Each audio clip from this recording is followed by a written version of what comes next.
What's up, guys? Pinaghalong version nito ng episode 1 hanggang pinakabagong episode 20. Kung sa dulo ka na, i-click mo na lang ang timestamp sa episode na panunuurin mo.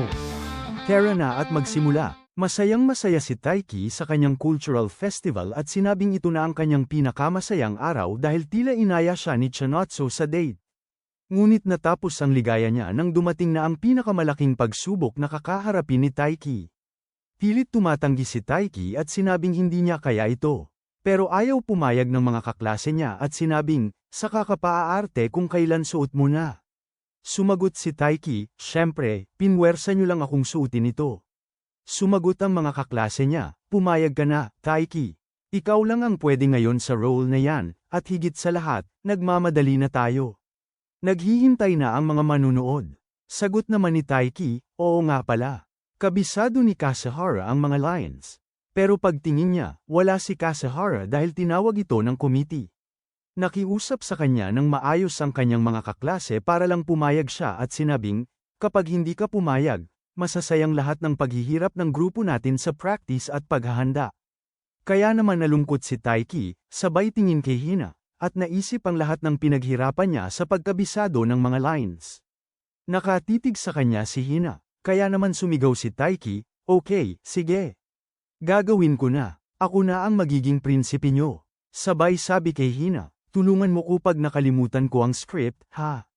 Nabigla si Hina, sabay sabing, oo naman. Kinakabisado na ni Taiki ang mga lines niya, pero mas mahirap ito sa inaakala niya dahil wala pa siyang experience sa ganito. At dito niya na-realize na ito na nga ang pagsubok na sinasabi ni Nishida na, oblak. Halos mabaliw-baliw na si Taiki sa sobrang pagpapanik dahil ilang oras na lang ay magsisimula na ang palabas. Dito kumabog ang dibdib niya dahil may parte sa script na hahalikan niya si Hina.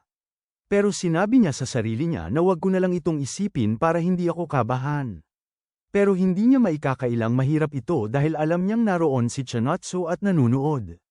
Agad siyang nagpanik at inisip na sabihin ito kay Chinatsu, dahil ang alam ni Chinatsu ay hindi siya kasali sa roleplay. Samantala, dumating na si Chinatsu sa performance room at napansin niyang napakaraming tao. Kaya sinabi ni Haruo na maraming tao dahil andito ang sikat na gymnast na si Hinechono, at maraming may crush sa kanya. Kaya naman inasar siya ni Karen at sinabing, napakaganda siguro niya, no, Haruo? Pero sino mas maganda sa amin dalawa? Sumagot si Haruo, si Boss Karen, syempre. Sabay tanong ni Karen, sino-sino ba ang kasali doon? Pero sinabi ni Haruo na hindi niya alam. Sakto namang dumating ang chat ni Taiki kay Chinatsu, kaya sinabi niya agad sa kanila na kasali si Taiki at siya ang prince. Nabigla naman ang dalawa at sinabing, wow, mukhang malupit ang mangyayari mamaya. I ready niyo ang camera pang video. Samantala, si Chinatsu ay tila nakatitig sa chat ni Taiki at may isang malungkot na ekspresyon sa kanyang mukha. Sa backstage, naghahanda na ang lahat para sa kanilang performance. Pero hindi may kakaila ni Taiki ang kaba dahil biglaan ito, at hindi niya ganoong kabisado ang mga lines. Lalo siyang kinakabahan kapag naaalala niya ang sinabi ni Hina noon, nung inaya siya nitong maghalikan. Maya-maya, ginulat siya ni Hina at sinabing, tumayo ka nga ng diretso. Masyado ka namang kinakabahan, chill ka lang. Sumagot si Taiki, ano? Ikaw nga tong kabado. Sumagot si Hina, alul. Kaba ako, si The Great Hina, bakit ako kakabahan dyan? Sabay ngiti, at biglang nagsalita ng seryoso, sa totoo lang, kinakabahan din ako. Iba to, hindi ito gymnastics. At higit sa lahat, ikaw pa ang partner ko. Pero alam mo ba, Taiki? Noong binigay nila sa akin ang role na to, sobrang ginagalingan ko sa practice. Kaya naman, bilang best friend ko, gawin mo rin ang best mo para suportahan ako. Nabigla si Taiki sa narinig at natulala. Sabay natawa si Hina, kaya nag-asara na naman silang dalawa at nagtawanan. Samantala, dumating si Kasahara at tinanong ang mga kaklase niya kung ano ang pinag-uusapan nila tungkol kay Taiki at Hina. Sinabi nila, iniisip namin kung magkarelasyon silang dalawa. Kasi simula pa dati, lagi silang malapit sa isa't isa. Kaya naman sinabi ni Kasahara, sa tingin ko, magkaibigan lang sila.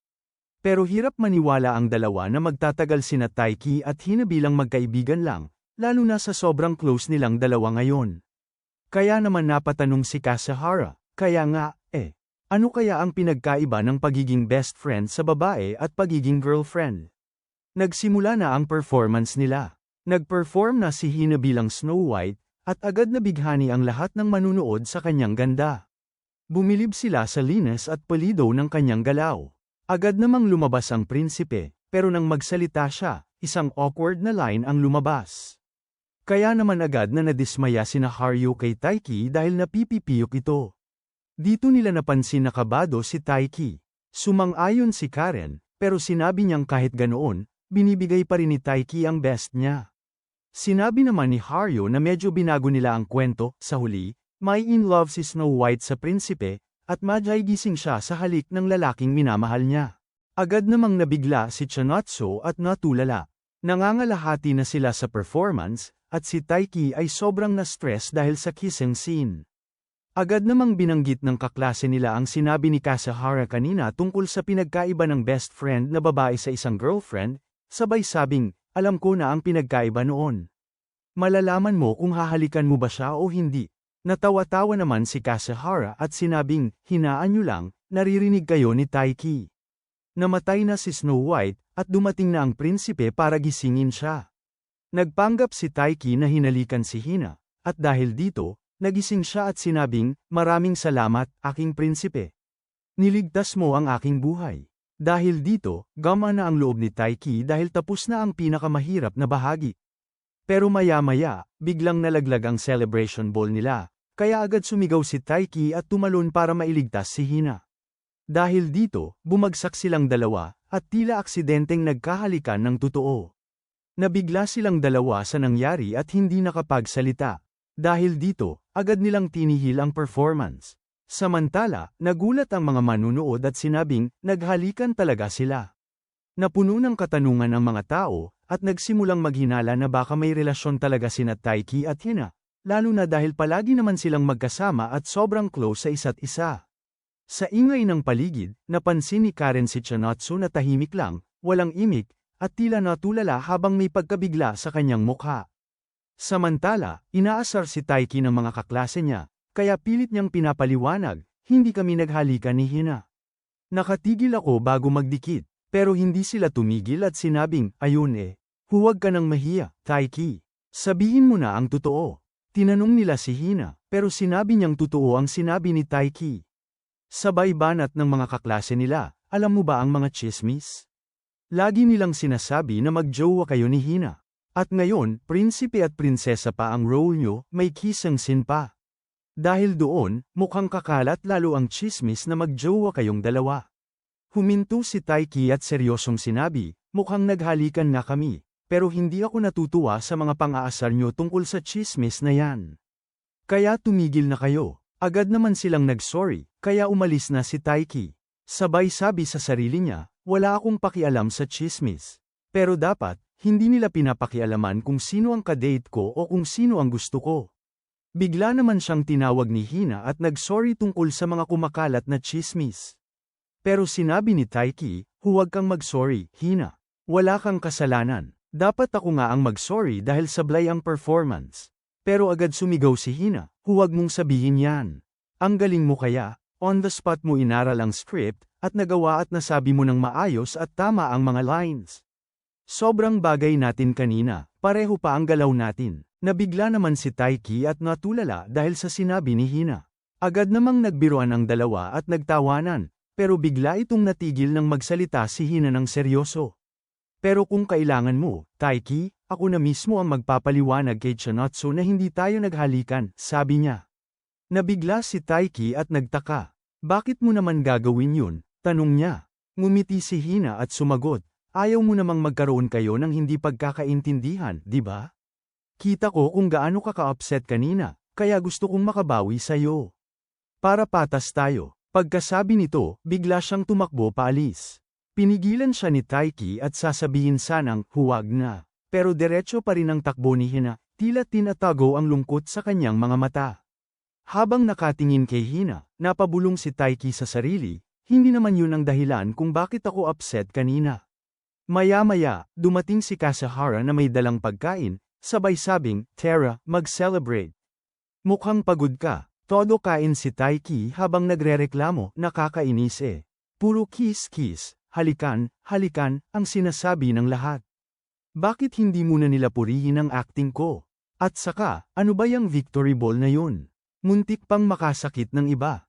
At si Hina, akala niya galit ako dahil kay Chanotsu. Sumagot si Kasahara, pero, dahil naman doon yun, hindi ba? Nabigla si Taiki at napatigil saglit. Parte rin yun, pero dahil din ito sa kung ano-anong chismis tungkol sa amin ni Hina. Medyo magulo tuloy ang pagkakaibigan namin. Kaya mag-iingat ako, ayoko ng kung ano-ano ang sinasabi nila tungkol sa amin. Sa tingin ko, ganun din ang nararamdaman ni Hina.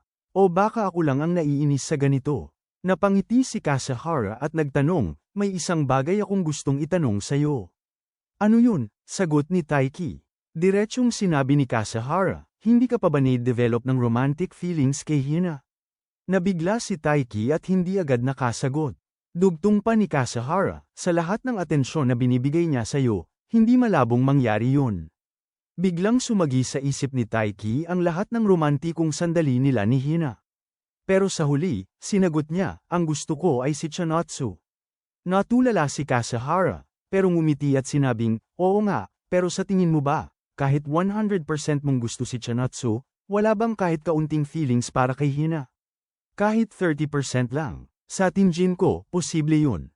Pero, prediction ko lang naman to, baka mangyari. Habang si Taiki naman ay parang sisabog na ang utak sa kakaisip. Sabay sabi ni Kasahara, kahit gaano kahirap, kailangan mong pag-isipang mabuti yan. Oo, sagot ni Taiki, pero halatang naguguluhan pa rin. Kinabukasan, nagtitimpla ng kape si Taiki. Tiningnan niya ang tasa at bamulong, 100% na kape, at 30% na gatas. Tinimpla niya ito, tinikman, at napangiti. Masarap naman pala kahit paghaluin mo ang dalawa. Agad siyang natauhan at napagtanto ang ginawa niya. Hindi tama to. Kung ano-ano kasing weird na bagay ang pinagsasabi sa akin ni Kasahara. Basta si Chanotsu lang ang gusto ko. Paglingon niya, laking gulat niya nang makita si Chanotsu. Buti na lang at sa isip niya lang niya nasabi yun.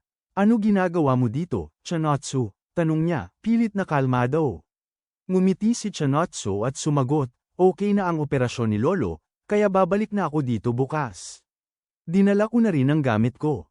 Biglang pumasok sa isip ni Taiki ang nangyaring aksidente sa performance nila ni Hina, at naalala niyang nakita pala ito ni Chanotsu. Napaisip siya, ano kaya ang naramdaman ni Chanotsu noong nakita niya yun? Selos ba? Lungkot? O baka may ibang dahilan? Grabe, sobrang unexpected ng pangyayaring ito. Ano kaya ang susunod na mangyayari? Malalaman natin sa mga susunod na episode. Kaya huwag kalimutang mag-like, share, at subscribe para sa marami pang high-quality recaps na kagaya nito. Kita-kits sa susunod, mga ka-recap.